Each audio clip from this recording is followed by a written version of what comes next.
You're listening to the House of Cards on the Big Patriot Radio Network, brought to you by F1 Mechanical. All music has been paid for under applicable licenses and is the property of Big Patriot Radio and Network.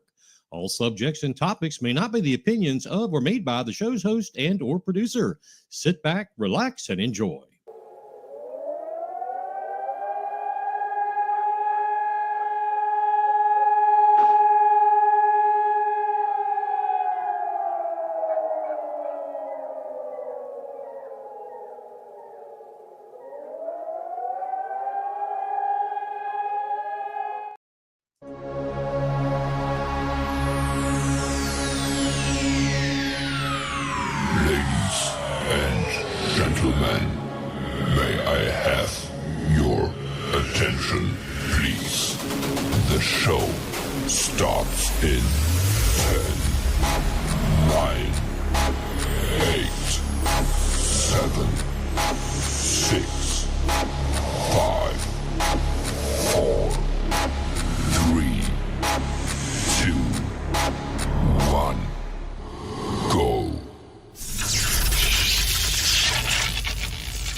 And YouTube. It's going down. Locked and loaded with the truth. Hey, everybody. Good evening. Once again, it is Beaufort County's House of Cards. I'm Mike Covert. Glad to have you here with us on this Thursday evening. Really glad to have you with us. You're on either Facebook, YouTube, or we are simulcasting live on BigPatriotRadio.com all over the world. That's right. We have somebody tuning in right now. It is, I guess it's about 1, 2 o'clock in the morning, something like that. Just outside of London, England. So whoever you are, thanks for tuning in. Again, you're listening to the House of Cards, Big Patriot Radio, brought to you by F1 Mechanical. I want to thank those folks at F1 Mechanical for being on here with us. And they were the main sponsor, the major sponsor. Everybody, there was several sponsors, but the folks at F1 Mechanical put together the F1 Mechanical election night show 2 weeks ago. Did a fantastic job. For those folks going to tune in later, either on Facebook or on YouTube, welcome then too. Welcome.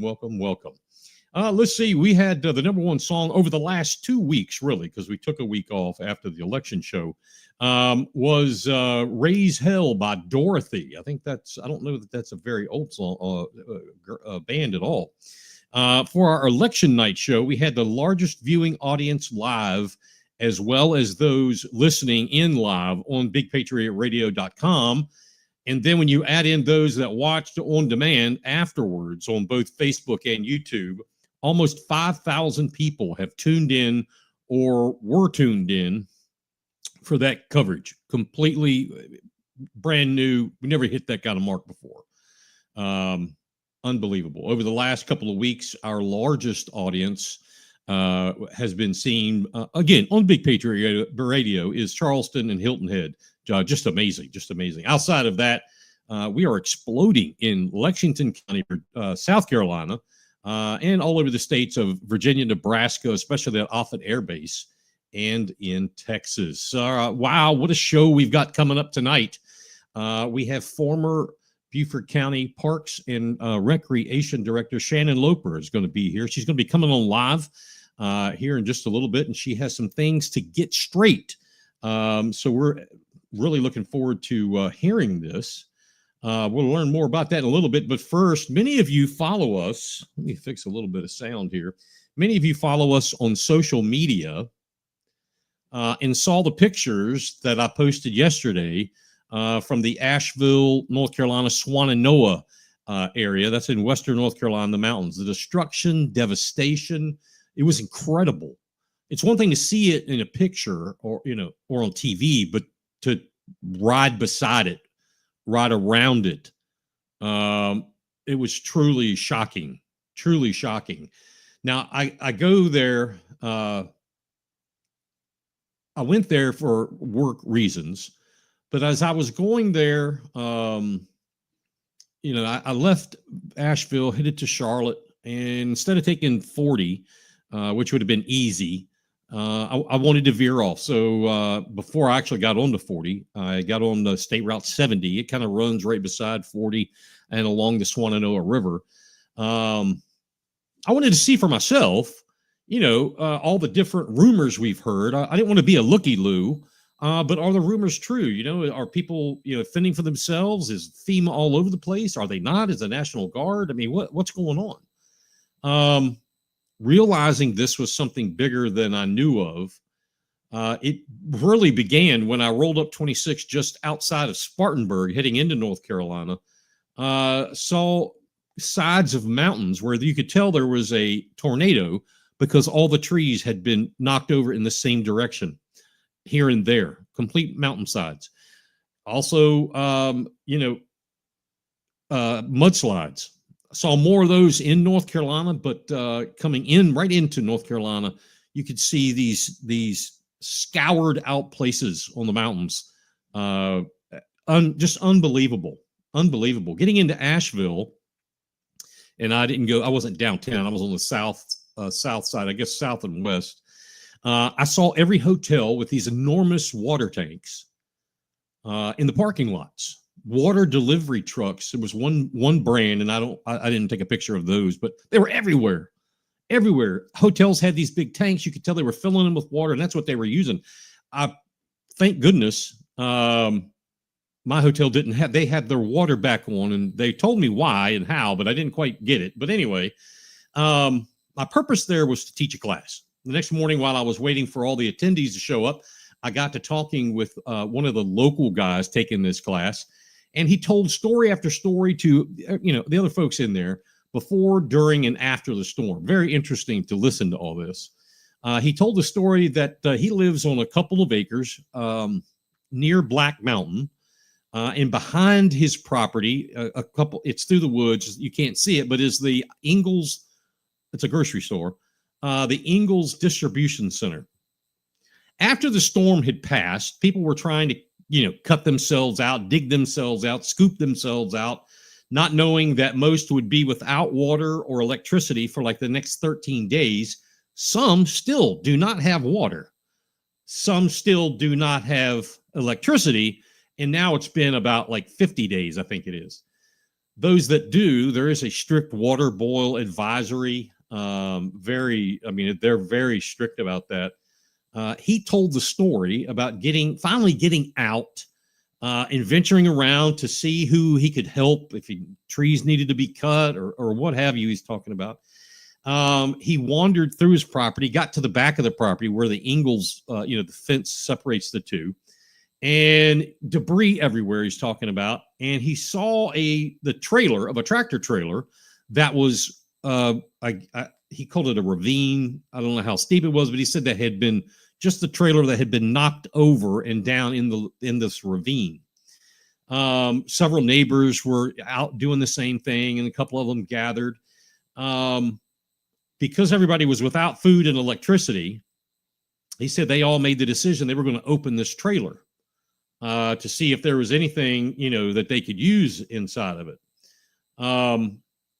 So they opened the trailer. They got it open, and he told us about the moment that he got the trailer opened. It was not completely full, but mostly full of bottled water. He said he felt at first like this was illegal. I'm committing a crime, but it turned out that was life-saving. So I think he'll hopefully get a pass on this one. But there was bottled water in this trailer. Others came in before we got going, telling stories of like East Asheville, Swannanoa, Old Fort, Black Mountain, Chimney Rock, X's and O's spray painted on buildings. That stood, from what I understand, indicating whether the building had been checked or not, and if there was a body inside or removed or not. Saw a Super 8 motel with that on there. It was really kind of eerie. Electricity, again, is still not there in many areas. Some areas are still not accessible, according to this guy. And I could see it when I left because there were several places I wanted to turn and you can't, there's no road. Especially in higher elevations, he said, that there are places they haven't even been to. There was a group of folks from West Virginia and Kentucky, I believe it was. But West Virginia, I know for sure. that were creating roads. Where there was a road going up into the mountain, it was gone. There was no road, mudslide, whatever. They were creating roads. Of course, you have to create the roads to be able to get to the people to save them. So when I was leaving that area, headed to Charlotte, I wanted to, again, drive along the Shenandoah River as long and as far as I could. And I was able to get to where 70 and 40 tie back together. The pictures on my Facebook page, please go check them out. The Facebook page, Michael E. Covert. They may be on here as well. I'm not sure if that transfers over, but take a look at them. I saw people, many, many, many people along the highway camping in tents, camping in pop-up trailers, building fires in makeshift pits, on I don't know what it was, silt that was feet thick, but literally seeing people in tents, and I didn't get any pictures of that. I didn't think that was proper, but seeing people in tents, like 20 feet or so off the asphalt, that was amazing. It looked something like out of an apocalypse type movie. There were city blocks of these small rural areas literally just gone. We saw mud lines, new shapes and forks of the Shenandoah River where it didn't go before, and now it cut a hole through. Saw that. We saw these mud marks, or whatever they call them, mud lines, 20 feet or high above what I didn't measure, but what it looked like was about 20 feet off of the road up high was where the mud line, where you have a water line. Truly amazing. Prior to getting back on I-40, I was able to see the remnants of 3 mudslides. It was right in a row. Whatever was in the path is either buried deep in the silt or it's just gone. I saw a group out of the Spartanburg, Greenville area with cadaver dogs searching all this mud and silt and debris. They were doing this around a Super 8 motel. That same one that I told you had the X's and O's, and I think of one. I guess it's only the obvious. They were searching for death, not life. They're looking for death. I asked a couple of folks that I met during this short journey about the news we hear about FEMA helping or not helping. So what's the truth? Everyone that I asked said yes. Everyone said yes, FEMA was here. They were doing the whole check thing, but they were mainly located in like grocery store parking lots or things that were of that size. And it was A, hard to get to, and B, not a lot of folks knew about it. So it was local people going back telling local people about it and things like this. Remember, no electricity, no cell phones, no internet, no nothing. Then they said that Hurricane Milton came, and the majority of the FEMA teams left. There are still some there, but the majority of the FEMA teams left. They all said they were overwhelmed with people coming from all across the country, donating and providing food, water, all kind of stuff. They told me that they still need food and water. That's not going to go away. And they have vouchers for some have vouchers for hotels. Some have vouchers for food where you can find it. They need now things like winter blankets and coats and boots and gloves. When asked, I asked them all the same thing, but when asked, do you want the government to come back? Are you waiting for FEMA to come back? Pretty much they all said, we don't need them. We can do more, and we can do it better by ourselves. No one that I talked to said that there were thousands and thousands and thousands and thousands of people dead. Most agreed that it was in a couple of hundred or so, at least in that area that I went through. They had all been told of what the news was telling the rest of the world. And all of these folks told me that was garbage. Now, there's a lot of folks that haven't been found and can be presumed dead, especially in the higher elevations where they haven't gotten to. I don't know what that number would be. You know, I thought about the day that Helene struck here and how we were without power for a total of 8 or 9 hours, something like that. But it really only affected us for about 4 seconds. Thank goodness for a generator. I don't even like talking about that before knowing that they were without power. And after seeing what I saw, I don't like talking about that. How can we complain about no internet for 9 or 10 hours? How can we complain about really anything? I guess this is called perspective. Traveling in my perfectly fine truck with air conditioning along a perfectly maintained road, I-40, to a new hotel in Charlotte, I started putting all this back into perspective. One thing about the people of Appalachia, and I already knew this with family from Appalachia, they have always survived. They will continue to survive. I don't recommend everyone piling up into a car and go take a look. That's just going to slow things down. But I do know how you can help. Contact a qualified and vetted group, something like Samaritan's Purse. They have an excellent group, an excellent program from what I have read for helping. They're vetted, they're fine. And I saw them on the ground. I would also say in talking to some folks and having some input, reaching out to churches from that area. That could be a great possibility. I have heard from a couple of folks that Lake Lure Baptist Church has been getting in tons and tons of donations and spreading them throughout the greater Asheville area. Perspective.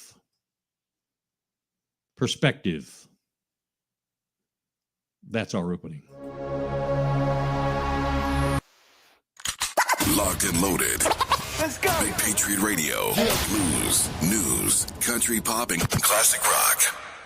All right, we're going to bring in our guest here in just a little bit. She is coming back into the green room. I want to go over a quick story while she gets ready and checks the microphone and all. Has anyone heard about the Gullah Parade last weekend celebrating the Penn Center, the Heritage Days, out there on St. Helena? This was last weekend. This parade and celebration has been going on for decades. And I know the parade from talking to folks is like 40 years old. Done the same route, the same general time, never a problem. Everything has been pretty typical of the same for 40 years. Never a problem. Someone or a group of someones decided to move the parade route this year. And folks, what ensued, if you haven't heard about this, what ensued was nothing less than chaos. Chaos because the parade route was in one lane of the road while vehicles traveled in the other lane.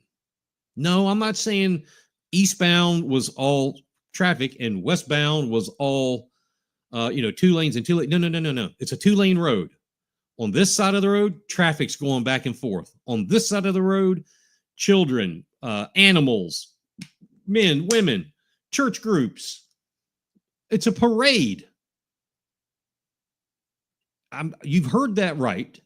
Kids walking in the middle of the road while cars are going by. Mom and dad, and there were church groups, sports teams walking in the road, dump trucks and RVs rolling by.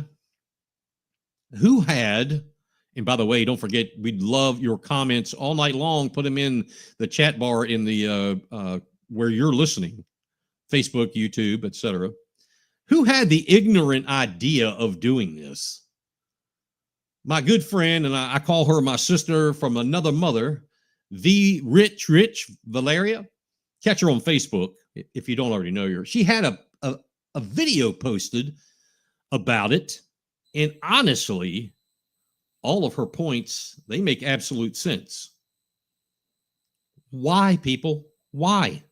Trying to figure out where or how this has happened, asking questions, poking in here and poking out there has led us to a couple of things. It led us to the director of the Penn Center. It led us to a county councilman. And it led us to a lady by the last name of Gibbs. I don't know who she is. But what we're being led to is that this is where the instrumental change came for the parade route. Some of my contacts on St. Helena Island and in the Penn Center are saying that the sheriff's department, along with citizen complaints, were instrumental in making the change to the parade route. Now, that throws a little caveat in there. Why would they make the change to begin with? And now we have citizen complaints about needing to make the change.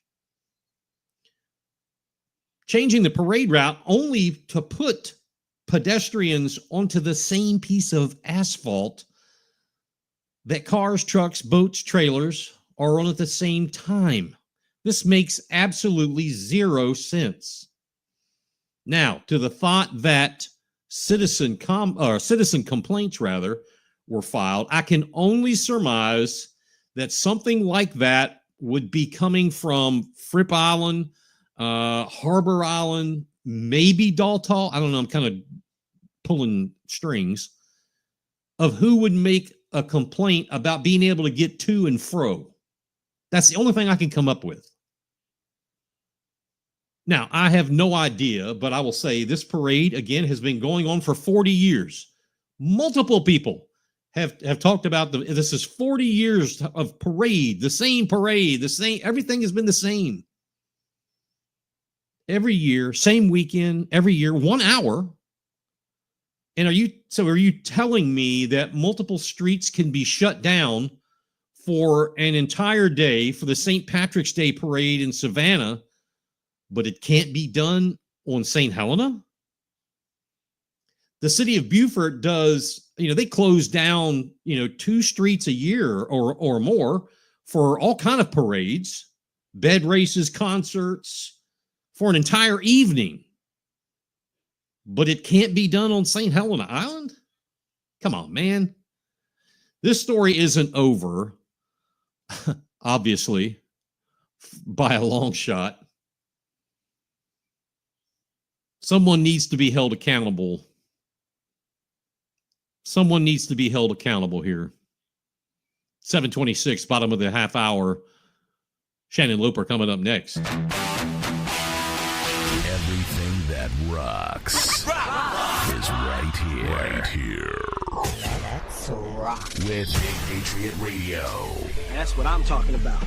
Hey, folks, don't forget, you see our Venmo thing going across the bottom of the screen. We also take stars. We'd love to have you join the family. Help us out.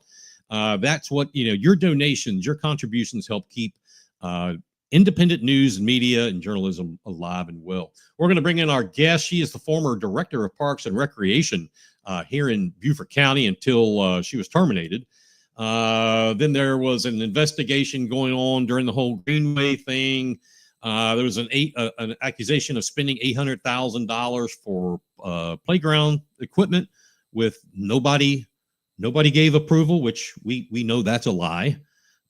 And for paying one of her adult children to teach a class in the rec center when no one else could be found. Anyway, if there was a professional to teach that class, it's going to be him, and we'll tell you about that. Anyway, let's welcome Shannon Loper to the show. Shannon, how are you? Hey, Mike, I'm doing good. How are you? I'm doing good. It's good to see you. So let's get started. I gave everyone, I'm sure you heard that, a brief overview of what happened on a very 50,000 foot level. And now everyone's had their day in court. And in my opinion, and this is just my opinion, and it means zero, kind of forced you to do something, the whole pleading out thing. Tell us what you found. You were found, and I don't know if it's guilty. I don't know how they word that in ethics. But anyway, tell us what happened. So, during the ethics investigation, I was questioned, and it basically came down to, I spoke with the ethics attorneys, I spoke with the ethics investigators, and, what I did was no different than what anybody else would have done. As a matter of fact, at one point, one of them, and I'm not going to name names, commended me and said that they could understand that they actually, they respected the fact that I had enough passion and cared enough to do the things that I did, especially when it came to my kids officiating. The report actually, stated that I mentioned that my sons were hired due to staff unavailability and that she otherwise would have had to cancel Parks and Rec events. That was a fact. To this day, I hear people talk about not having enough officials, and that's honestly, that's a nationwide problem. People don't want to deal with officials. They don't want to deal with the parents and the people screaming at them. So they are hard to come by. As far as my kid went, Dayton, and having the class, yes, he did hold the class. He did it the first year, and he did it again the second year, mainly because he had so many requests from people that wanted him to come back and do it again the second year. The first year that he did, that they did it, in both years that they did it, he did it in a partnership with Beth Herring, who is wonderful and coaches at the Bluffton High School. And they had decided together that, it was something that they would do and give back to the community. The first year, Beth was around and Beth was, signed the contract. The second year, Dayton was around and available. So he actually came by and signed the contract because Beth was in school. In hindsight, it was one of those things that, I reached out, I talked to the county legal department. They actually had, Eric actually called a meeting with Chuck and Brittany, and they said everything was above the board and everything that I was doing. With Dayton, the county made money off of Dayton. Did Dayton make some money? Absolutely. Him and Beth split money. Did he make enough to pay for his time that he took off of work that week? Absolutely not. But, Dayton is a great, great, amazing kid of mine. He loves community. He loves kids. He's always loved kids. And what he did, him and Beth both were basically giving back and giving a week of their time to help out kids and give kids something to do over the summer. And so I think it's important that we let people know, it's because some people, I've heard this, she's giving her kid a job. Well, it's just not that Dayton's your kid. Dayton was a University of South Carolina Gamecock cheerleader. I mean, if anybody knows about cheerleading, and Beth Herring does as well, but I would put my money on, if I had, a young kid that wanted to do that, I would want somebody like Dayton to teach them, not, the lady down the street who's just, got pulled in by, whatever. So it's not that he didn't know what he was doing. He was overqualified and you didn't have anybody to do it. So let me just put in there.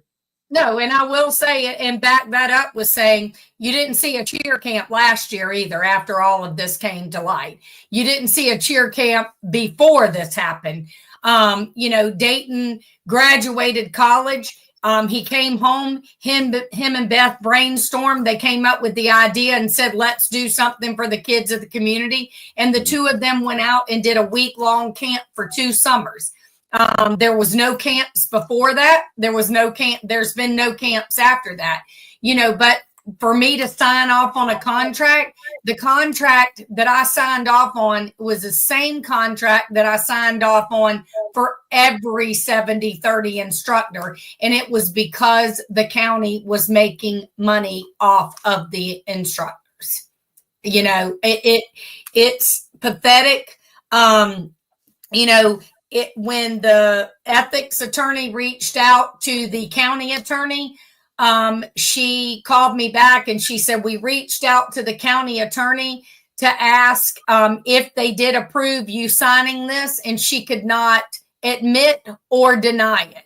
And the ethics attorney said, in my opinion, that is all day long admitting that you told her that it was okay to sign off on that. But Mike, it goes back to, and I said this the last time, even with my children's invoices, those invoices were prepared by our official coordinator. They were sent over to the fiscal technician. The fiscal technician prepared them.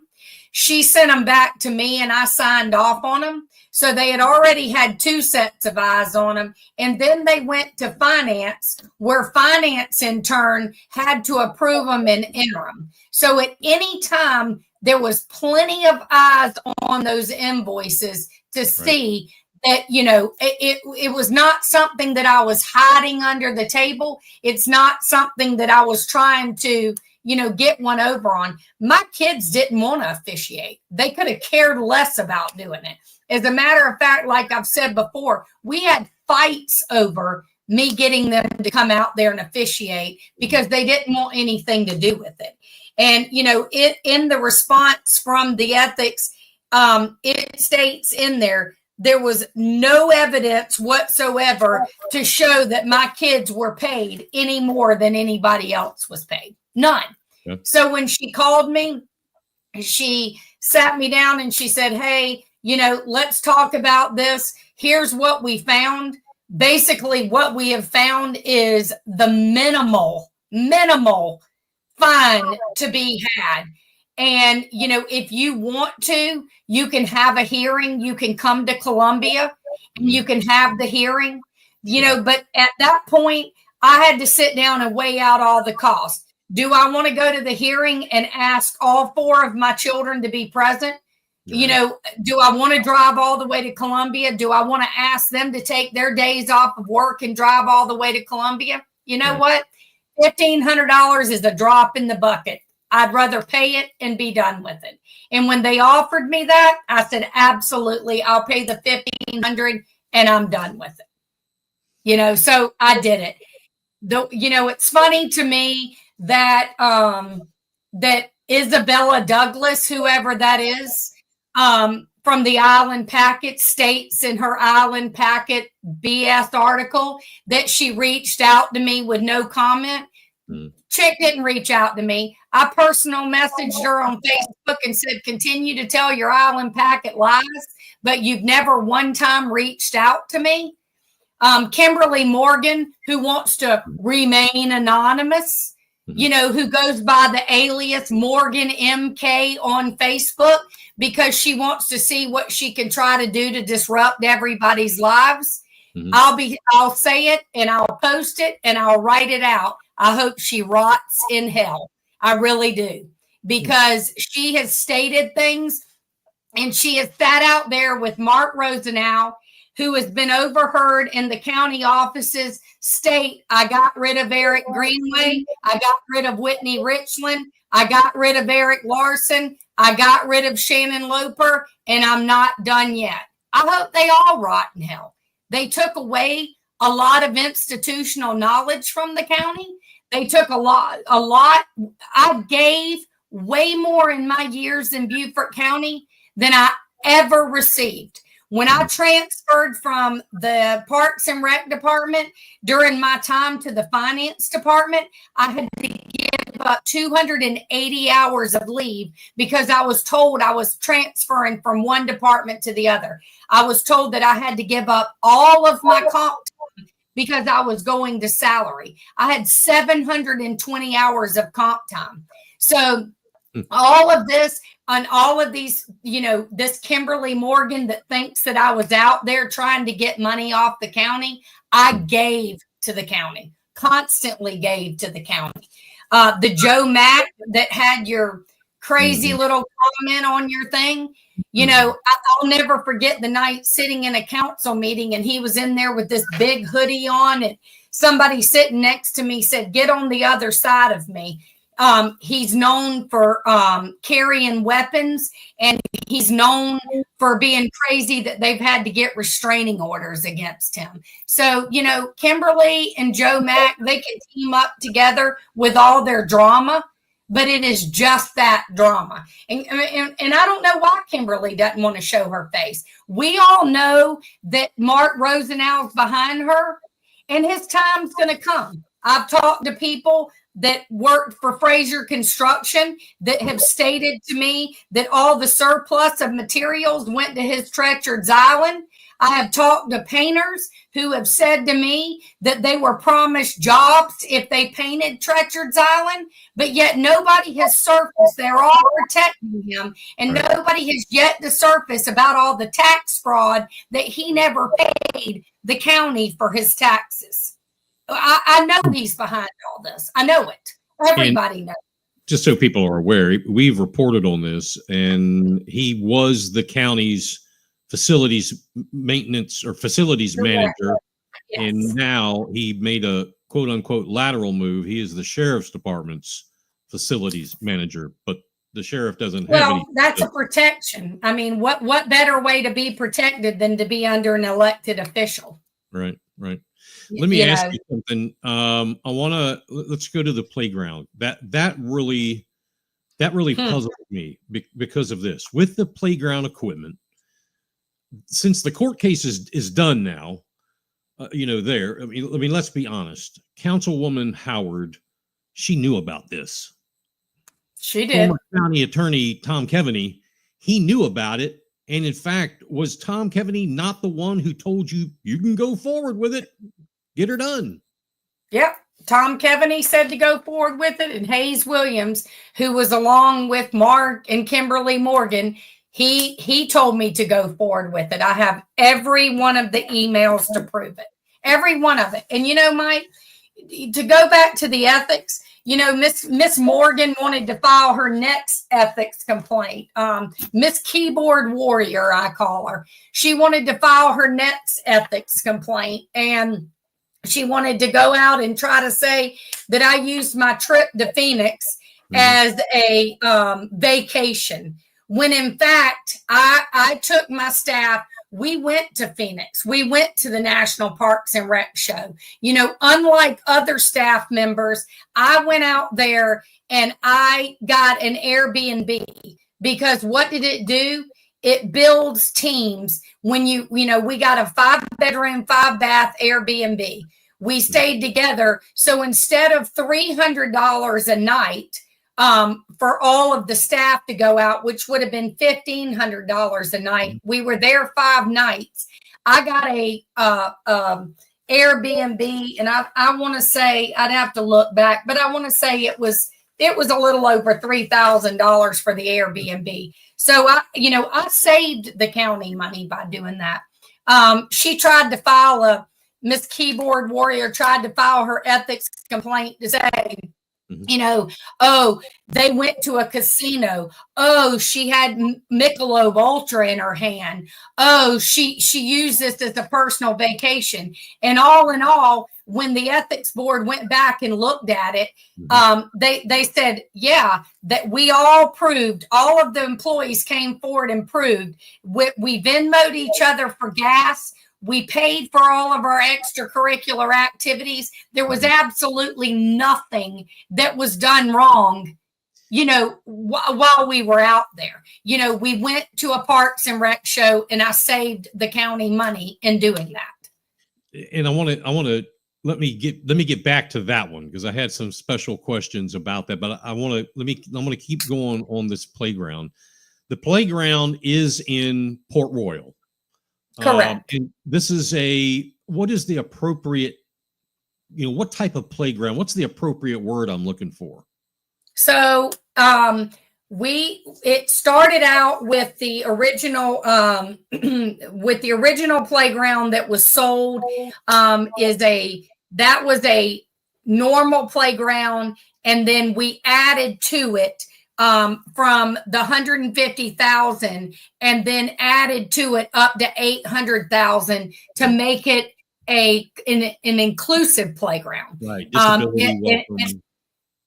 I actually got a lot of kudos on that one, because of I've gotten kudos from people that have disabled children, because there's a lot of sensory type equipment at this playground. Absolutely. And I mean, I have been there over the years, with you, watching you, construct the Buckwater gym and additions and all this kind of stuff.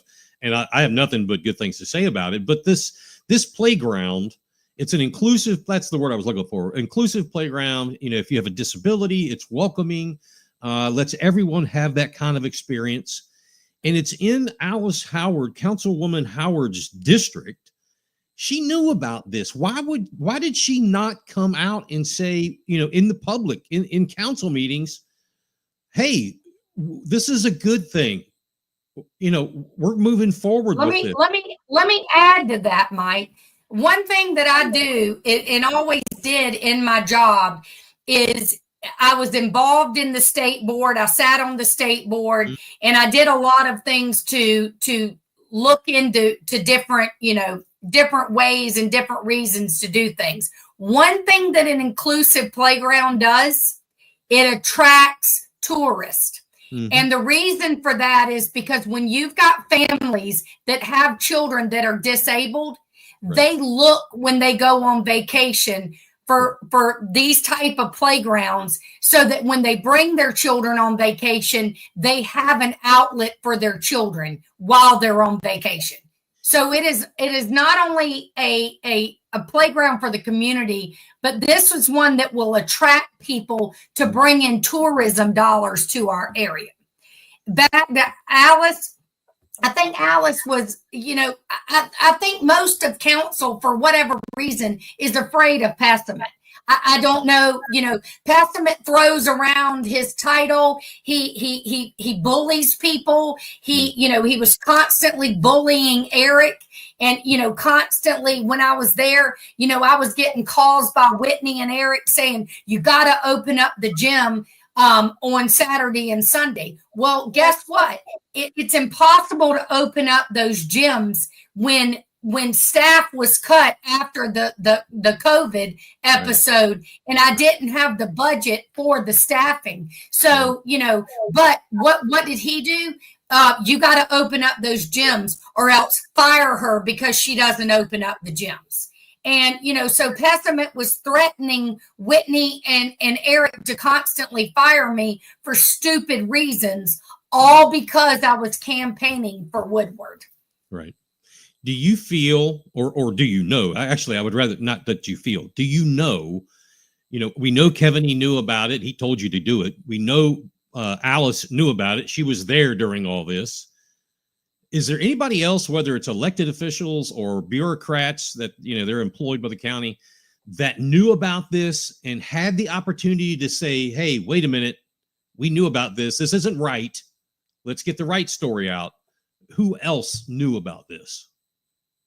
They all knew about it. When it all came out, John Robinson, Hank, and Muston especially. Hank, I will say, while I don't think Hank went to bat for me the way that he should have, what Hank would always say is, this isn't right, this isn't right, this isn't right. Brittany Ward knew about this. Brittany Ward came by my house one day on her motorcycle with her husband and 2 children. And I said, Brittany, I fear what's going to happen. And she said, Shannon, move forward. Nothing's going to happen with this. Just keep moving forward. Hank actually had a meeting with me with John Robinson. And we said, listen, I want to go to the paper. I said to John Robinson on many a day when I was crying over these articles being in the paper, John, I want to reach out to the paper. I want the truth to be told. And I was told, do not reach out to the media. Do not, keep your mouth shut. They all knew about it. And to top it off, Mike, what do we have a lot of in Beaufort County? Tree huggers. Do you really think that 47 trees got cut down and nobody knew about it to build a playground? No, they made me reach out to Van Willis right? They made me reach out to the town of Port Royal, and Van had it was myself and Van and his planning or whoever director that he had that looked at all the trees, and they approved, and I had it in an email, which of course when they fire me, they take your phone, they turn off your email, so therefore they can confiscate all their evidence from you. But I had it in an email that stated, and as a matter of fact, right after I got that email, I received another email from Eric Larson the next day that said, Shannon, please tell me after Port Royal voted on the cost of what they were going to charge for trees that were illegally cut down. Please tell me you have this in writing. And I said, never fear, I have it all in writing. And I had it in an email. And at that time, Alice Howard already knew about this, and this conversation between her and McKellen and or Passament had already happened. Oh, yeah. Alice Howard sat down with me at the employee picnic and said, Shannon, tell me about the playground. They're all excited about the playground. Everybody at the meeting gave you a round of applause, you and Chuck, about the playground. And look at it as an elected official. That's a feather for her to put on her resume. Look what I got in my district. I mean, I get it, Correct. But I don't understand. And this is easier to say than do. But I want to say, did you ever call her or see her and go, hey, bro, you weren't there for me when I needed you? No, Mike. Speaking of calling, I was at the All Joy meeting, and which was absolutely hysterical. I was at the All Joy meeting about the flooding down here in the All Joy area. Right. And the meeting was going on, and they come up in the meeting and they start saying, hey, we're going to go to third council of reading about the study down here on Monday. And then after we do that, we're going to prepare the RFP. And in 4 months, the RFP will go out, and then they'll do the study. And then right after that, we'll get the results. So go back to council. So we're looking at 18 months. And I'm sitting at the meeting and I'm going, so we're going to wait 18 months, but you're telling me that you're going to go to the third council of reading on Monday, and the RFP's not ready to go out on Tuesday morning. Mm-hmm. And, at that same meeting, Larry McKellen came over to me and said, hey, Shannon, I'd love to sit down and meet with you and talk to you. Okay, Larry, let's do it. And, he said, I'll get with Mark Lawson and we'll sit down. Well, since then, I've run into Mark Lawson twice. Oh, yeah, we're still going to sit down and have that meeting. Hadn't heard, hiding her hair. Nobody cares. They want to make themselves look good. The only person that's had the decency and the audacity, that came and talked to me was Gerald Dawson, and that was at the World Series.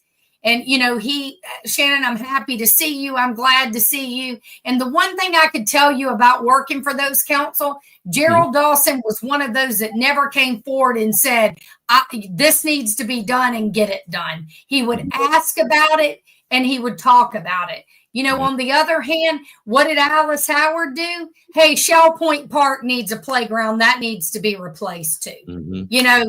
So you were forced a lot of times with the council to do things in their districts that would make themselves put a feather in there. Yeah, I get it. I get it. I don't know that I did that, but I get it. I understand.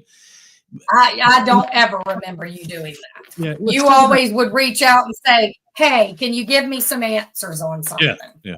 Let's talk about the cost. It was $800,000 or give or take or whatever. Let's just use that number.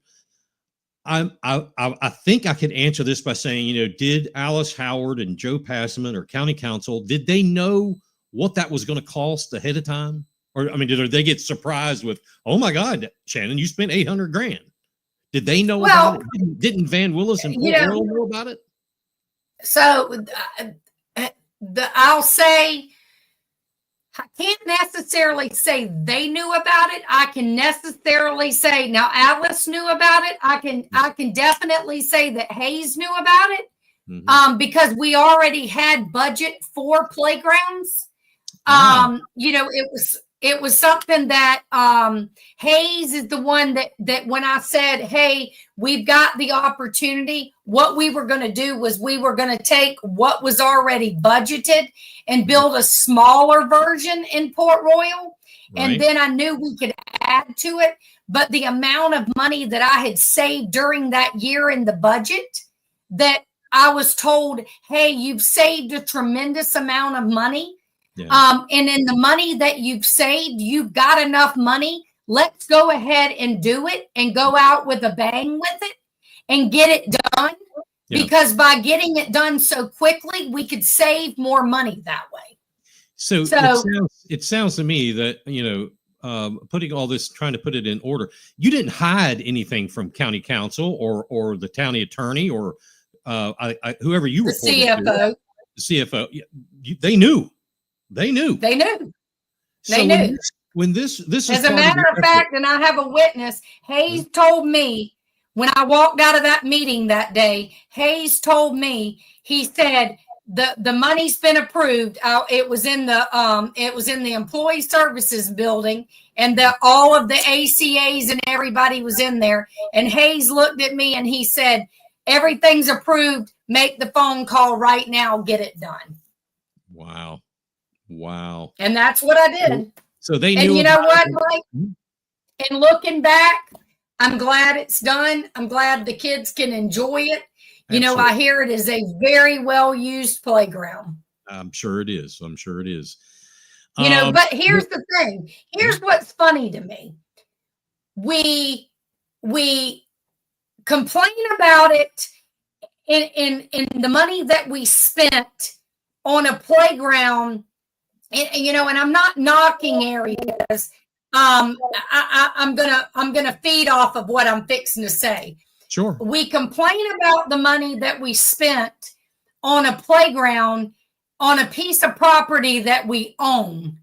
Okay. But yet, instead of the county investing in land on St. Helena Island and building a rec center out there, right, and investing money out there for the people out there, which I fought for because Wesley Felix Park has a large tract of land behind it. And I kept saying, let's build a senior building. Let's build a rec center back here. Let's build a combination type, you know, smaller version of Buckwalter so that the people out there, you know, you have to build stuff like that, the size that fits the community and the area. And of course, St. Helena's not as big as Bluffton is, right, but they deserved a center out there. They deserve a gym. They deserve a senior center. But what are we doing? We're paying $2,000 a month to rent a building next to the library instead of paying $2,000 a month on a mortgage. And then we go out to Scott Center and we put a playground on a piece of property that we don't own. So we go out there and we put a $50,000, $60,000 playground on a piece of property that the county doesn't own. It's owned by the Young Men's Social Club. And at any time within 30 days, the Young Men's Social Club can say, thank you, Beaufort County, for your contribution. We're out of here. Who led that charge? That's a stupid mistake to build something, infrastructure, on a piece of property that you don't own. That is a bad business decision. Where did that come from? Horrible. Who's your councilman out there? For most of St. Helena, be Mr. Glover. Yeah. Wow. Who demands things all the time, who has an attitude with staff, because if staff doesn't do what York Glover wants done, he's very much of a bully. Let me ask you, Shannon, with the playground and these buildings and this kind of stuff, what was Chuck Atkinson's role? He's the ACA for what's his title? Is it like you know, at the time Mike, it got all switched around so much when the playgrounds were being built. Chuck Atkinson was my supervisor. He was the ACA. Okay. Before I left, well, no, let me back it up. In the middle of that, between the playground and then my ACA became Hank. And Hank became the ACA for me at that point. Okay. And then before I left, it was Dale. So, Okay. It's whoever's in the role at the time and decides that they want to put whoever where. But I will say Chuck knew all of this. Chuck's on every one of the emails. Chuck's just a good person. Chuck supported me on all of it. Chuck was shocked the night that council, that Pessimit called executive session to fire me. Chuck was called in there and, Chuck said, Shannon, keep your head down and walk out. I couldn't believe I was there to acknowledge my kids that had been to the World Series in Virginia that year. And I said, what's going on in executive session? And they said, oh, you didn't know? They're talking about firing you. And I'm like, are you kidding? Something that council doesn't even have a say-so in, but Pessimit constantly instructed staff to fire people. And I think that's important that people understand this. Our form of government, council administrator, the county council has zero, it's in state law, zero responsibility to do with day-to-day operation. They have one employee, that's the county administrator, who is the CEO, and all 1,500 or whatever it is employees. Those are his responsibility. And this has been a problem. It's not new for council leadership and any council person for that matter to demand day-to-day being in the mix. That is wrong. That is illegal. That is a bad thing. I want to ask you, the fine, you were given a fine.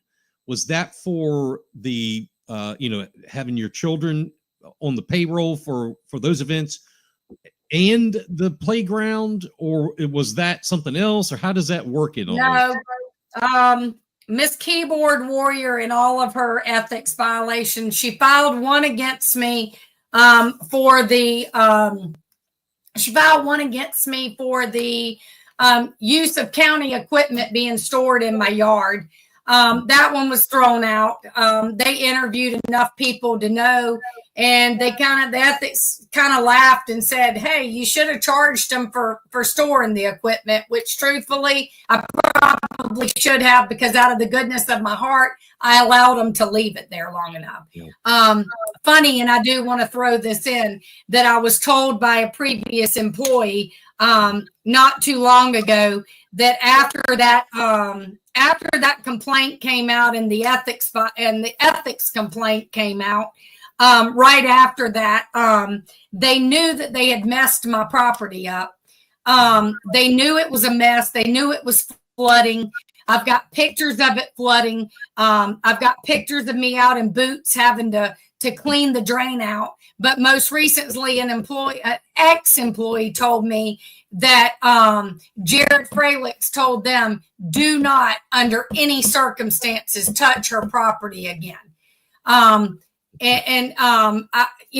I was like, okay, so you're going to leave my property? Well, thank God, I will say, for Mark Lawson, who got involved, came out and looked at it, instructed that Jared needed to look at it, and they have since semi-rectified the problem, not rectified it, but semi-rectified it. But that ethics complaint was thrown out. Okay. And then the next ethics complaint was the playground, tossed out. And then the next ethics complaint was my kids. And then the final ethics complaint was my trip to Arizona. So 3 out of the 4 were tossed. The one I just settled on because in hindsight, I was told what I should do, and I can tell you it's coming forward. It's a matter of time that Mr. Facilities Director himself who had his staff sign off on her then boyfriend, now husband, on a ton of work that was done for Beaufort County. So, all of them want to do what they want to do, but their little friends are all going to go down at the same time, because what's good for the goose is good for the gander. And I think you're referring to, just correct me if I'm wrong, Mark Rosano, former facilities director or whatever. His secretary or chief or whatever is the wife of the guy who owns an electrical firm that does like over the vast majority of county work. You nailed it.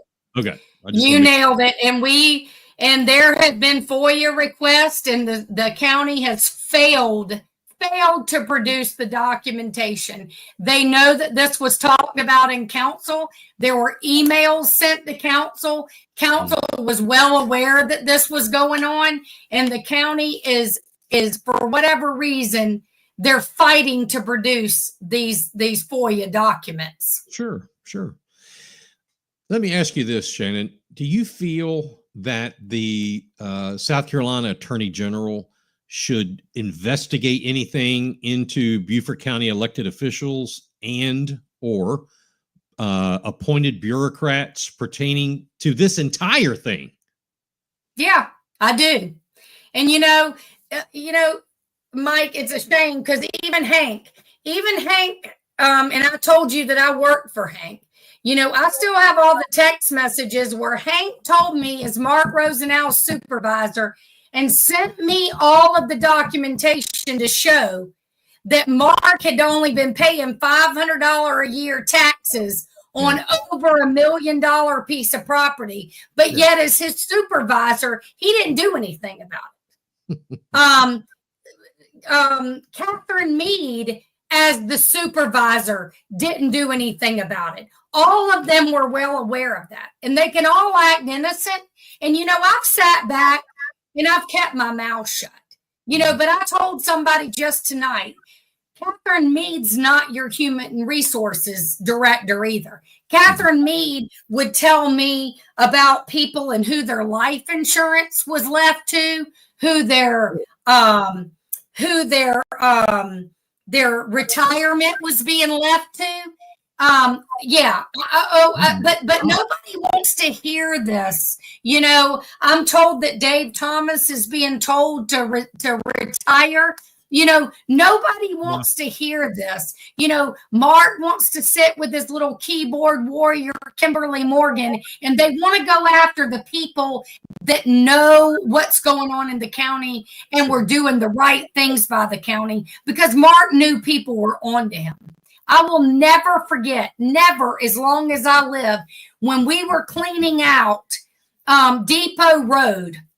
And we were cleaning out the storage building down there. And there was all kinds of antiques there that came from the federal courthouse. And Donna Owensby and Tallulah Trice said, don't touch those pieces of furniture. They're Mark's.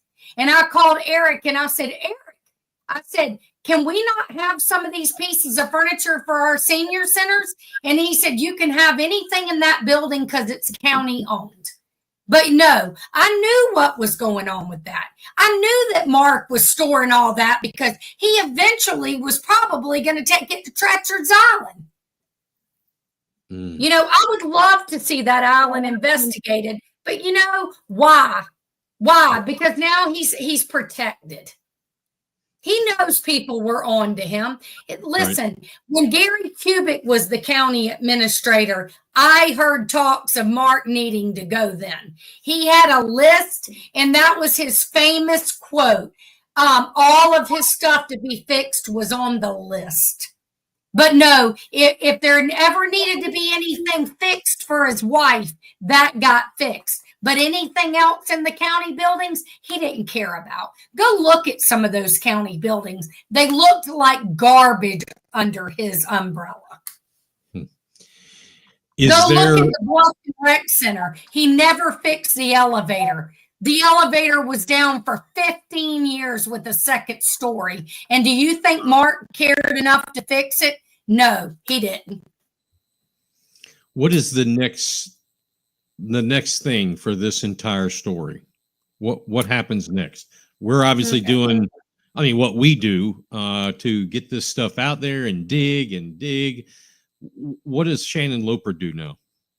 Shannon Loper's got a plan. Miss Kimberly Morgan and Miss Isabella Douglas calling Rinkin and trying to say, oh, tell us that you fired her. Did you fire her? Well, you know what, Mike? No, they didn't fire me. Guess what? I work in the private sector now, and those two crazy bitches, they can't damn dig on me anymore. They don't have to know what I do, and I don't work in the public sector, and it's none of their business. I left Rinkin because my mother was very sick. She had a heart attack and has since had 2 heart surgeries. And I took a job in the private sector working from the comfort of my home so that if my mother needed me, in which she has, I could take my computer like I did and I can work from the hospital and I can take care of her and I can be there for her. So no, I didn't get fired from Rinkin. I left there before fall sports started. And I left there because it was in the best interest of myself. So, they continuously dig, but little Miss Morgan, who's got, Mark behind her, and she's got all these people behind her that want to try to take people down, they can continue all they want to, but there's going to be ethics filed against Mark. There's going to be ethics filed against his secretary. There's going to be ethics filed against Miss Tallulah because we've all got some pictures of her and her wrongdoings. So those things are coming forward. And I'm not that person, Mike, that I really didn't want to be involved in any of that. But there comes a time in your life that you just had enough, and I've had enough. Hey, I totally leave me alone and leave my kids alone. I've had enough. And I'm going to come forward with some more things with the county. It's coming. It's just a matter of time. Shannon, it's always a pleasure to talk with you. I know this has been painful, but I've tried to be here this whole way as this has been going on. And I know you want to put this behind you, and people need to be held accountable. From Alice Howard to Mark to everybody in between. More needs to be investigated. We're not done with it. That's for sure. No. And anything I can do to help, like I said, Mike, you've been a pleasure to deal with. You were always a pleasure to work with at the county. I hope that I truly hope that people that see your show, and I truly hope that they come forward the next time around. And vote for you. I truly hope that you'll run again because we need people that are honest. We need people that are going to make sure that our county tax dollars are spent the way that they should be. And we need that honesty. We don't need those people that are in there just to try to make a name for themselves. Right. We don't need the tabs. We don't need those kind of people. We need people that are going to make sure and that there's honesty that's out there. Gerald Dawson, I know him personally. He's an honest man. He cares about his community, and he truly has a passion for his community. Logan Cunningham, same way. Logan is one of those that you want on your side. You want in there. The people of Beaufort County want in there because he's going to get the job done. And you're that same type of person. The rest of them, they haven't reached out to me. They don't care about what's going on. They only care to hide behind the keyboards. And I've said it once, I've said it twice, and I'll say it again. And I'll end with this. I truly hope Kimberly Morgan rots in hell. Understood. Shannon, it's great to see you again. I want to keep this conversation going. I want you to have, if I don't talk to you, I probably will, but if I don't talk to you, have a happy Thanksgiving with you and your family, and we will talk soon. Thank you. Have a good night. All righty. Bringing you the best selection of hits for your listening pleasure. Yeah, so let's get into it. BigPatriotRadio.com. It is 8:15 here on Big Patriot Radio in Beaufort County's House of Cards. I really appreciate those kind comments there at the very end. She's pissed. She's pissed, and I get it. I get it. We're going to keep moving on this. Craig, I got your message, but I am working on a story for that, so I don't want to bring that up right now if you get what I'm saying. Anyway, the Island News recently reported that a Beaufort businessman, Graham Trask, was defeated recently by the South Carolina Court of Appeals. This was in cases involving him and his firms, West Street Farms, I think it is, or West Street LLC, Mix Farms LLC, involving developer Dick Stewart of Beaufort Inn LLC and the historic Beaufort Foundation, and of course the City of Beaufort. According to the article written by journalist Scott Graber, Stewart had gotten approval from the Historic Review Board, to build a new hotel on Scott Street, downtown Beaufort, and a parking garage off of Craven Street. And the Historic Board Foundation challenged those plans that Dick Stewart was getting approval for.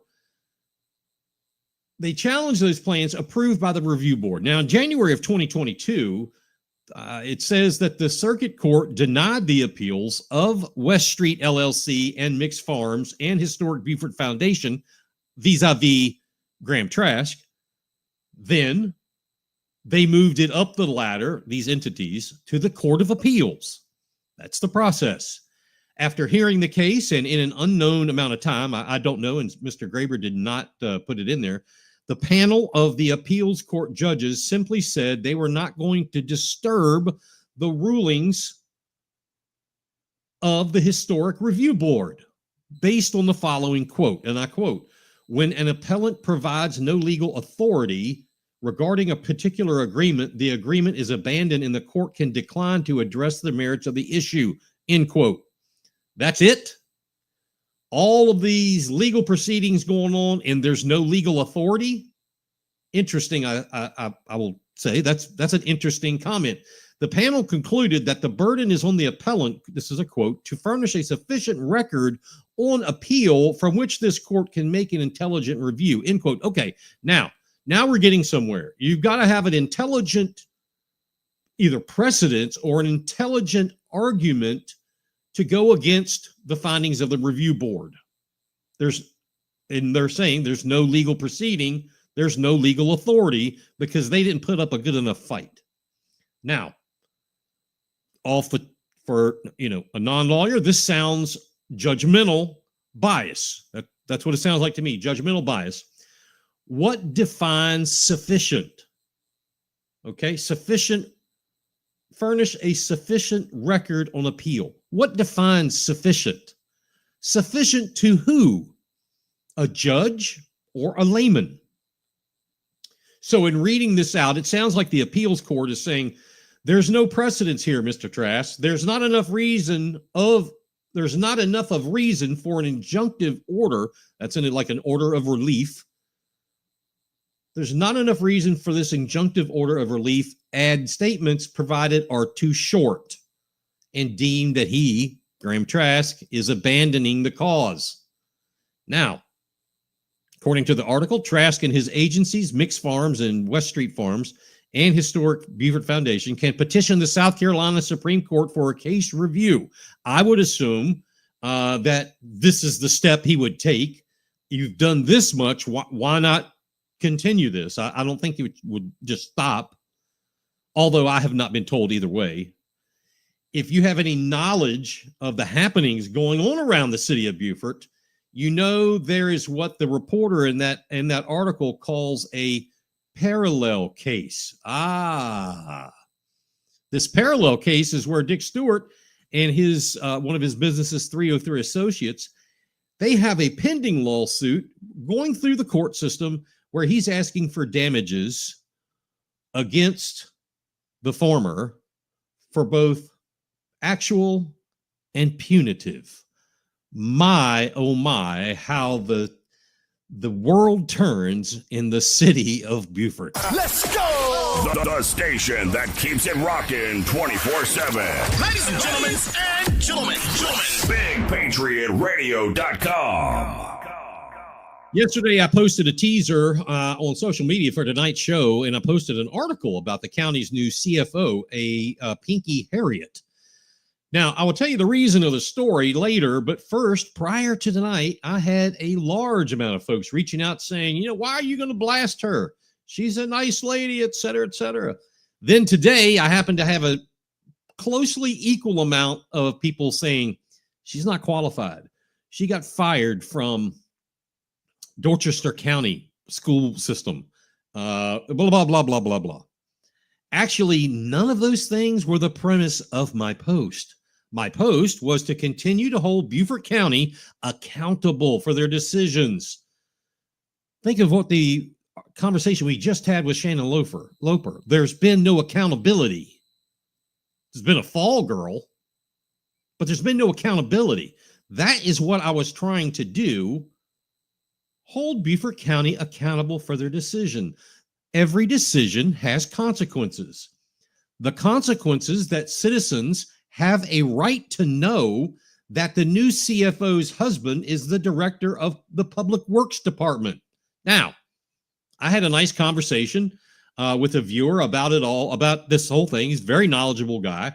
And his position was the Public Works Director doesn't report to the CFO. While that is true in direct terminology, the CFO is the Chief Financial Officer of all the departments of the county. There is accountability to be had there. But again, this is not Ms. Harriet or her husband that I fault with anything. It's the county. It's the county. As some have put it, quote, I am sure she told HR prior to being hired, end quote. I don't care. I don't care. I am sure she did. I don't have a reason to think she didn't. And if she did, as you say, that makes it worse, Beaufort County. That would make it that the HR and the administration knowingly withheld information from taxpayers. You see here, folks, this is very simple. Accountability can be very simple if you are a common sense thinking person. Just a simple accountability thing of letting the taxpayers know what needs to be known rather than wait till news media outlets find out about it, and we always do. Then the county looks like they're doing. If you don't do that, if you don't come forward, you do like they did, then people start saying they're doing backroom deals, it's a good old boys, underhanded style, blah blah. I'm not saying that's what they did. I'm not saying that at all. But with taxpayers' confidence in county council at an all-time low, can you blame them? Again, it's not that they hired her. It's not that her husband is the Public Works Director. It's that the county did not come out and say, hey, we want to be accountable for our hires. And as taxpayers, since you're paying the bill, want to let you know that they're married and blah, blah, blah, blah, blah. But they didn't do that. They didn't do that. Shame on you. All the wickedness and filth this world has to offer. Rock music that shatters your bones. Big Patriot Radio. That's some serious rock. And you're responsible. I had planned to go back into our story we've been unraveling about Beaufort County Assistant County Attorney Brittany Ward and the investigation looking into her involvement with her parents buying a piece of property surrounded by county land across the marsh from Pepper Hall Plantation, then turning around with her parents selling it to the county for a windfall profit. And then Brittany Ward resigns. And nowhere is it posted because I think you have to have a year cooling off period, if memory serves me right. Nowhere has that been posted where she's going to work. And again, I believe that cooling off period, correct me if I'm wrong, but I believe that's law. Used to be. But there are reports she's going to work because people talk. People talk. There's reports that she's going to go work in the legal arm for a developer. There are reports that she's going to go work for a legal firm who represents a developer.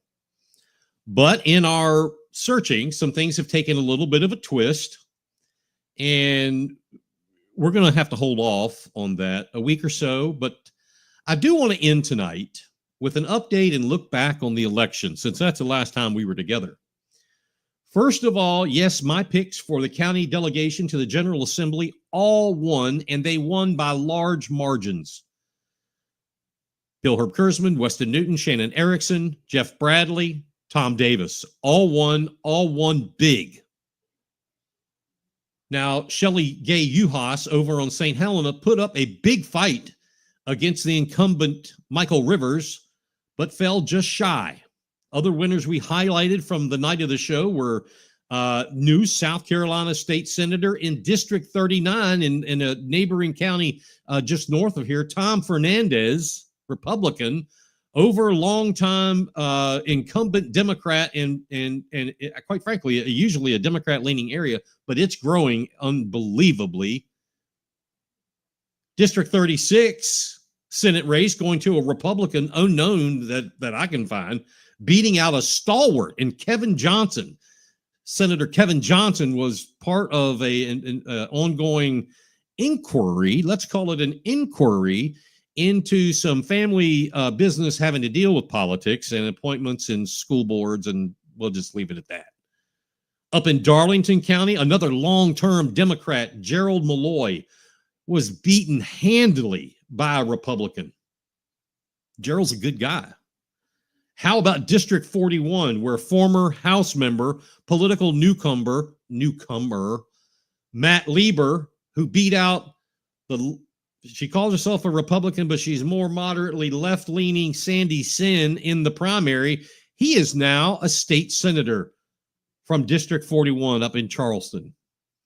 The South Carolina House and Senate both are now supermajority Republicans with a Republican governor. And if everyone just plays nice, the Republican Party can get things done, as in a ton of things. A ton of things passed to better our state without the nuisance interference of Democrats. The Low Country fares the absolute best. And this is something I tried to get out there during the campaigns. The Low Country fares the best results from this because all of our Republican House members, I'm going to add Chip Campson to that, Republican House members and our Republican State Senator, Tom Davis, are all influential chairs of committees like education, judiciary, LCI in the House, LCI in the Senate, AI, cybersecurity, rules administration, and fish and game wildlife. The Low Country has the majority of the chairs in the House and the Senate.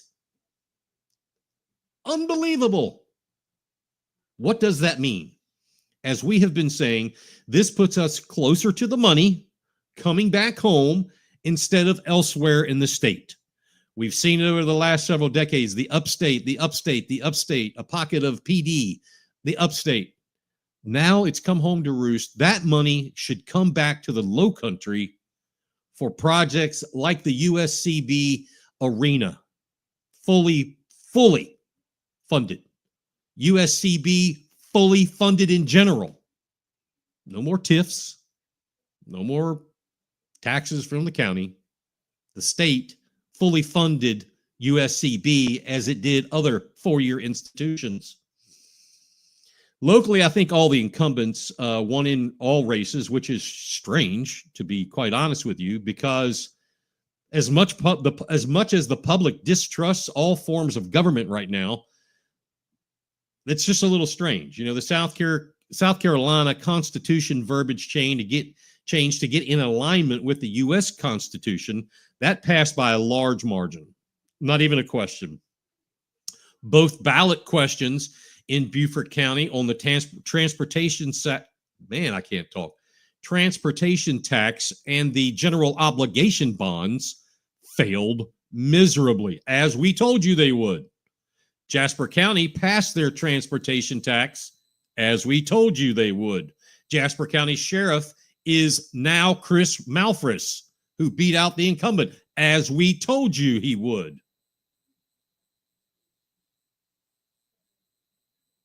Council is scheming right now.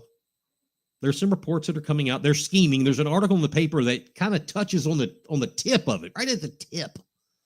Council is, because they got shut down, they're scheming on some things to bypass the taxpayer and force this issue, bypassing, as I just said, the want of the taxpayer altogether.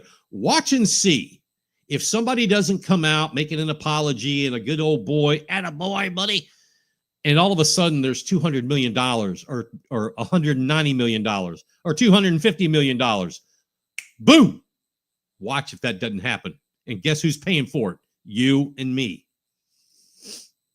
Trump and Vance, obviously, you all know that they have won the White House and the GOP has taken over the Senate and keeps the House. The firm on that was today. This, too, is a good thing, in my opinion. Now, what is not a good thing is unhinged Democrats that are speaking out on ridiculous things. They're making these claims. Trump is going to take away women's rights to vote or have abortions. Trump is going to take away the rights of Black Americans. Trump is such an asshole, he wants to send all illegal immigrants home. The USA is not safe anymore for the LGBTQ community because of Trump. Trump is a fascist. So I wanted to take a look at those and research those, and let's take a quick look at all that. First of all, what did really propel Trump to victory? A large vote by Black American males, highest ever Latino vote, and the blue collar vote, and increasingly numbers higher amounts of white collar voters. For a long time, they've been saying, the idiots vote for Trump, and the people with an education, we vote for Joe Biden or Kamala Harris or Obama, whatever. Obviously, Black American males have, and they made up an enormous amount. The Latino vote, they're in it for Donald Trump. The blue collar vote remains, and an increasingly higher number of white collar voters. 2, what rights of women has Trump said he is taking away? The answer is none. As a matter of fact, there is nothing written or said about this except abortion. Well, what about Project 2025? I guess we're going to have to continue beating that dead horse that it has whelps. Donald Trump did not write that. Donald Trump has eviscerated the Heritage Foundation for penning that document. He has stated multiple times he wants nothing to do with that. He has never had anything to do with that. Yet we keep hearing the same thing. Anyway, the Democrats are saying that he is going to take away the rights of women and abortions. Again, false. What Trump has actually said that may be twisted into this is that he feels abortions should be handled at the state level. Each state has their own ability to decide.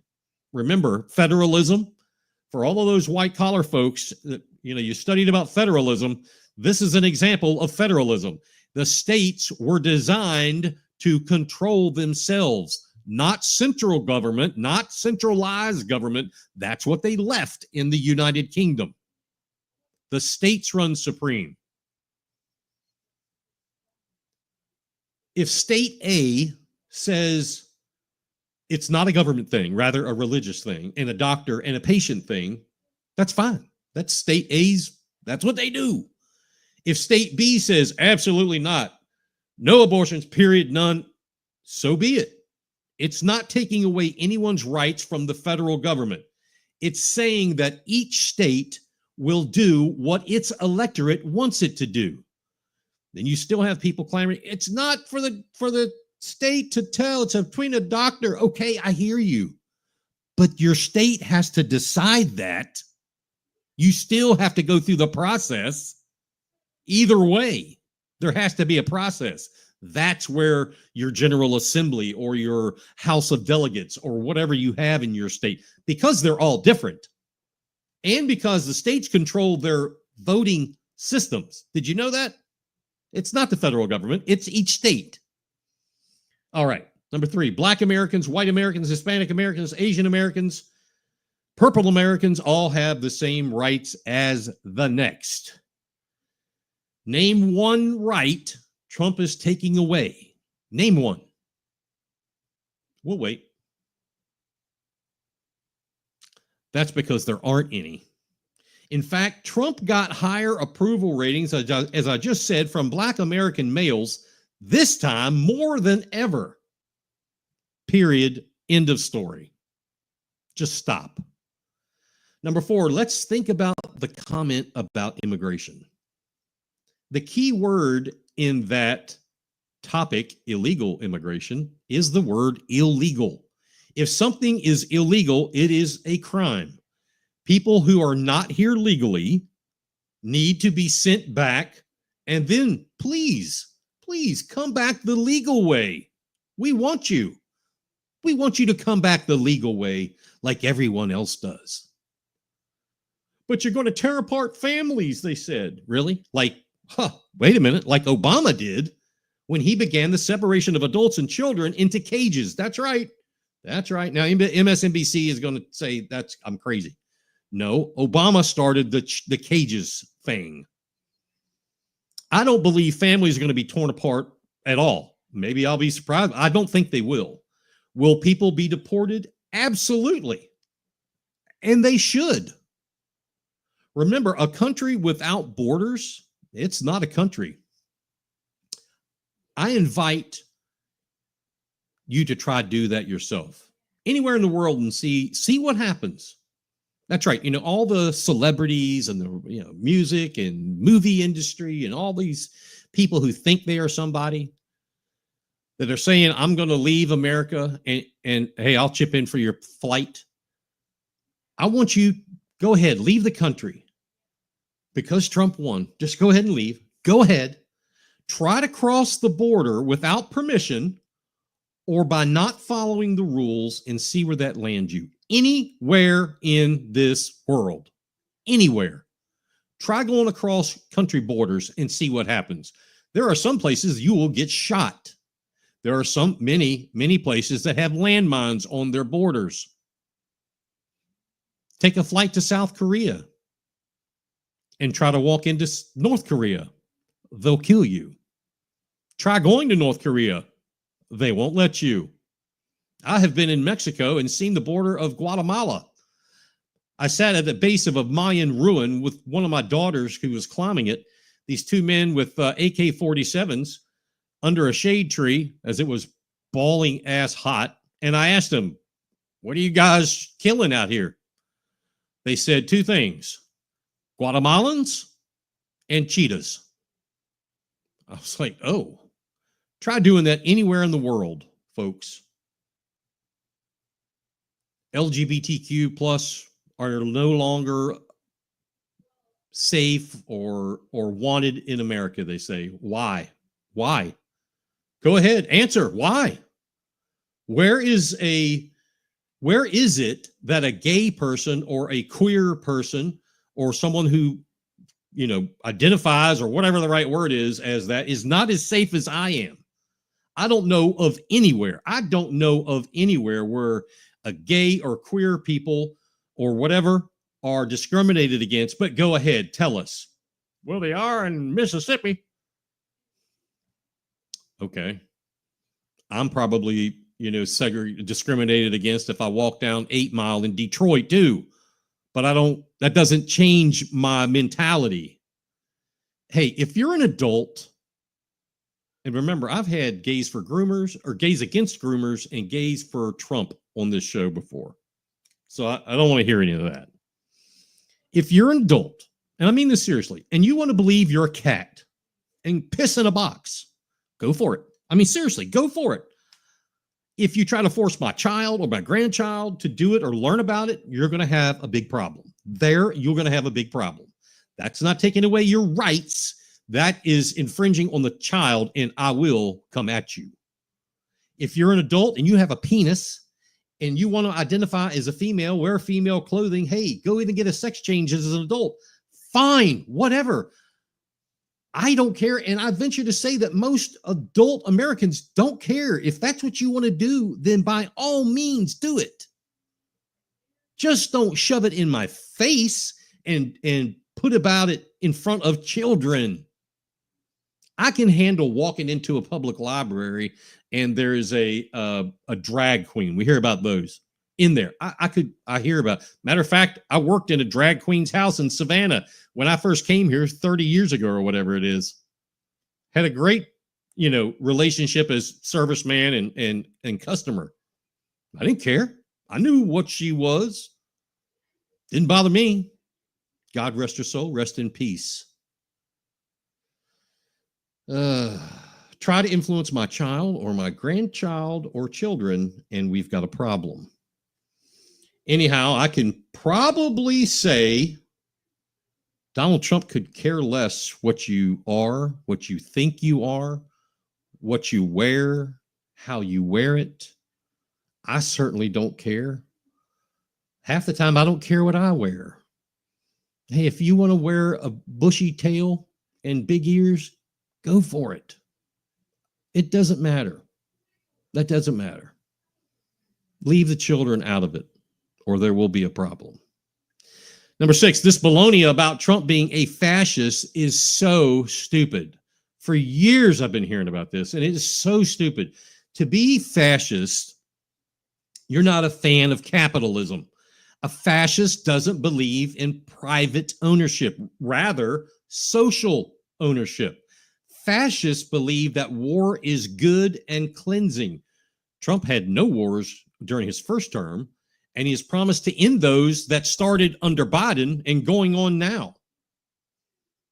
Fascists believe in a one-party system. Think Mussolini and Adolf Hitler. Fascists believe in a one-party system control. Obviously, Trump is against one-party rule. Fascists believe the state plays a strong directive role through economic interventionism. We all know that Donald Trump is a poster child of the private market. I used to say that about me. When it comes to the poster boy in Beaufort County for private business and capitalism, my picture should blow up right there. The continued chance of liberal left calling Trump, and by default, Trump supporters now, fascist, doesn't sound ignorant and asinine. It also shows those on that far fringe seething contempt masked underneath a layer of fear wrapped in a web of anger. That is the answer. Contempt masked underneath a layer of fear and wrapped in a web of anger. Where does all this come from? We got it out there. Where does it all come from? Every one of those things I just talked about. Where does it come from? How did it get started? I contend that it starts with mass media and social media. Mass media culprit number one, I believe wholeheartedly, is MSNBC. The entire network is sounding like a full set of stuttering buffoons making all kinds of claims.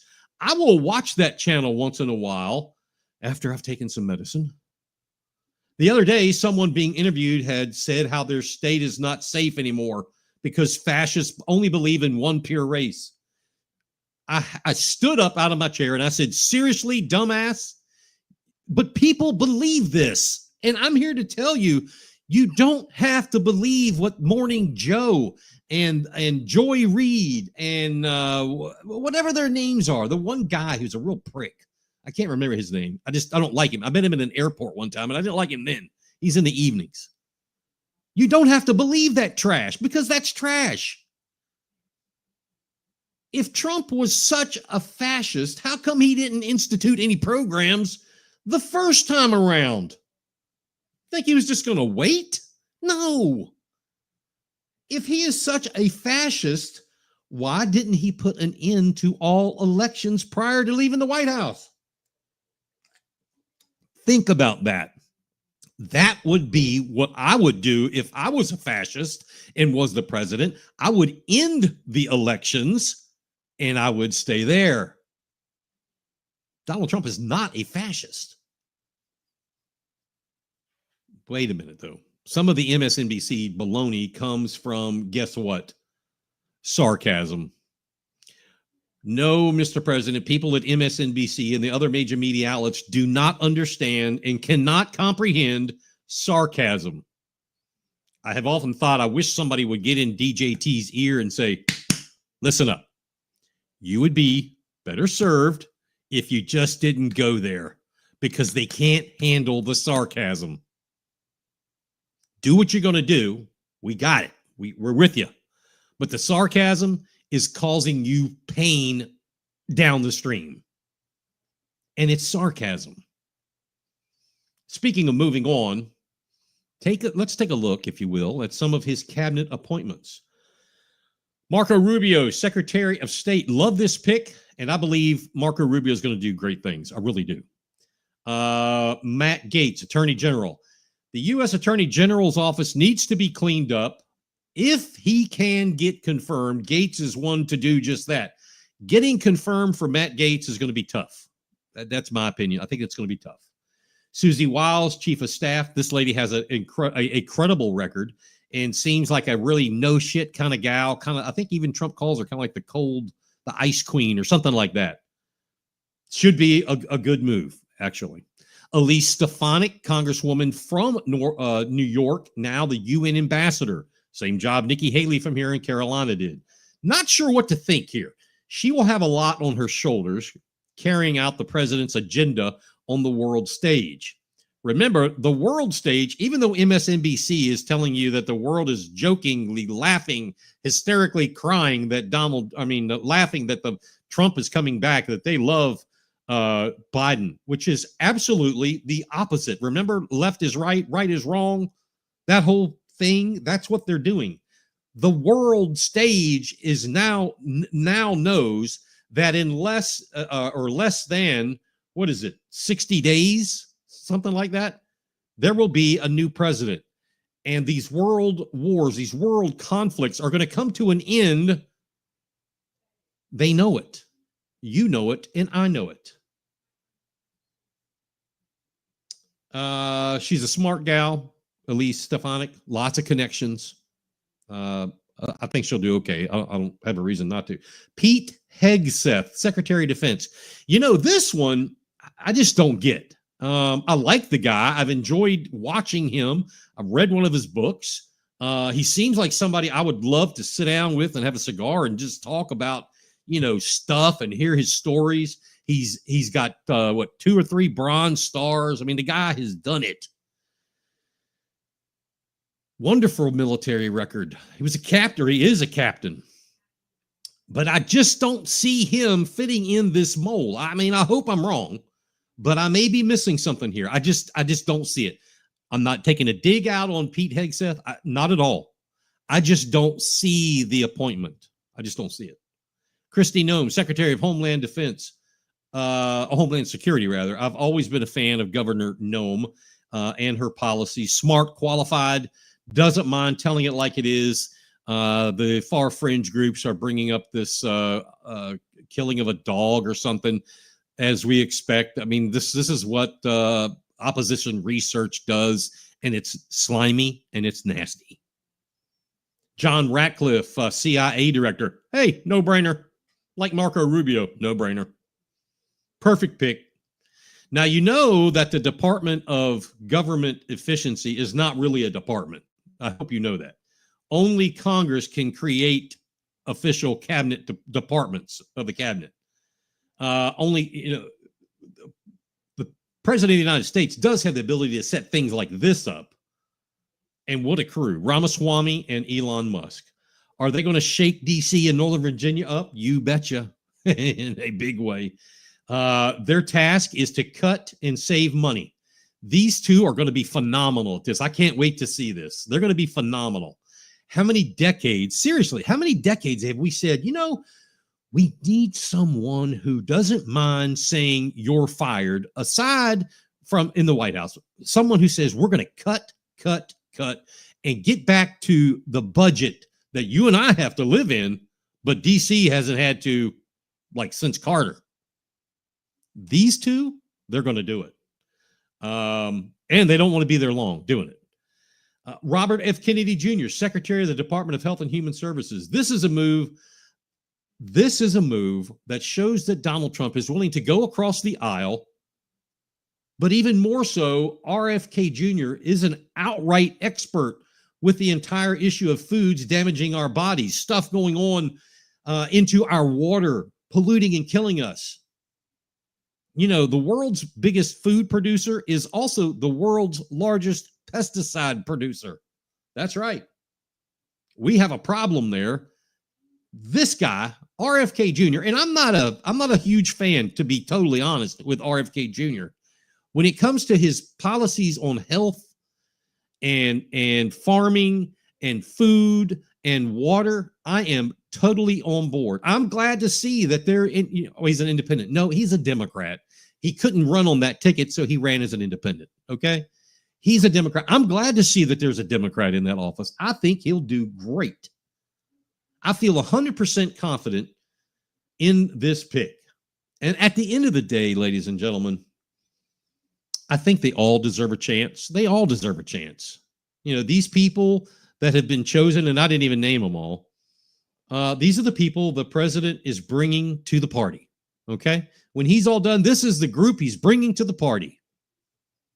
Why not give them a chance to do something good? If they fail, you know it, Congress will know, and they'll keep moving on. That's how this thing works. Let's go! The station that keeps it rocking 24/7. Ladies and gentlemen, BigPatriotRadio.com. All right, everyone. Thanks to all of you for always tuning in on another edition of Beaufort County's House of Cards. Hopefully you'll go to our patreon.com/Beaufort House of Cards page and get in, join the family there, or you see my Venmo account going by @Encoder1581. Help us out with a contribution. You can also send us cards on Facebook. I have no idea how that works, but it does work. We've had some people doing it. What else? Go directly to the Venmo page, Facebook. Your donation, it is what helps keep independent journalism going. I encourage everyone to pay attention. Seriously, pay attention directly to what's going on around you, and be sure that you and your family stay safe. All right? We'll see you again next week, and until then, watch your six.